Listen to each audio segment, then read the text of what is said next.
कायदा आणि सुव्यवस्था हाताळताना पोलिसांकडे विशेष कौशल्य आणि आधुनिक तंत्रज्ञान आवश्यक आहे. तसंच क्लिष्ट गुन्ह्यांचा तपास करताना नवीन तंत्रज्ञान अवगत असणं आणि विविध कौशल्य आत्मसात करणं गरजेचं आहे, असं प्रतिपादन जिल्हाधिकारी डॉक्टर विजय राठोड यांनी केलं. पोलीस क्रीडांगणावर सोमवारपासून पोलीस कर्तव्य मेळाव्याला प्रारंभ झालाय. त्याच्या उद्घाटन प्रसंगी ते बोलत होते. कोल्हापूर परिक्षेत्रीय पोलीस कर्तव्य मेळाव्याला सोमवारपासून प्रारंभ झाला.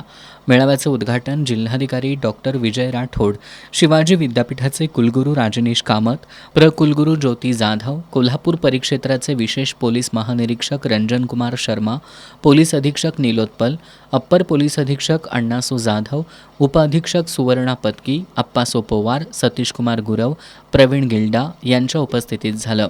यावेळी बोलताना कोल्हापूर परिक्षेत्राचे विशेष पोलीस महानिरीक्षक रंजन कुमार शर्मा यांनी पोलीस कर्तव्य मेळाव्यातून महाराष्ट्र तसंच ऑल इंडिया पोलीस मीटसाठी कोल्हापूर परिक्षेत्रातील जास्तीत जास्त अधिकारी आणि कर्मचाऱ्यांची निवड व्हावी अशी अपेक्षा व्यक्त केली.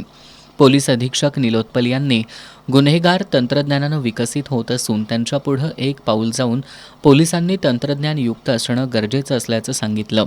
कुलगुरू राजनीश कामत यांनी जनता आणि पोलिसांमधील दरी कमी करण्याचं काम शिवाजी विद्यापीठाच्या माध्यमातून विद्यार्थी प्रबोधनाद्वारे होत असल्याचं नमूद केलं. जिल्हाधिकारी डॉक्टर विजय राठोड यांनी विविध प्रकारचे गुन्हे तसंच क्लिष्ट गुन्ह्यांची उकल करणं आणि कायदा सुव्यवस्था अबाधित ठेवणं यासाठी पोलीस कर्तव्य मेळाव्याची पोलिसांना गरज असल्याचं सांगितलं. यावेळी VIP व्यक्तींच्या सुरक्षेसंदर्भात पोलिसांनी प्रात्यक्षिक सादर केलं.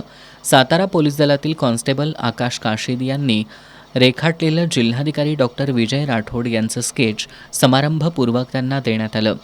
यावेळी उपस्थित मान्यवरांचा पोलीस अधीक्षक नीलोत्पल यांच्या हस्ते सन्मानचिन्ह देऊन सत्कार करण्यात आला. याप्रसंगी पोलीस निरीक्षक सुशांत चव्हाण, किरण लोंढे, संतोष डोके, श्रीराम कन्हेरकर, विकास जाधव, सायबर सेलचे निरीक्षक संजय हरुगडे यांच्यासह पोलीस अधिकारी कर्मचारी उपस्थित होते.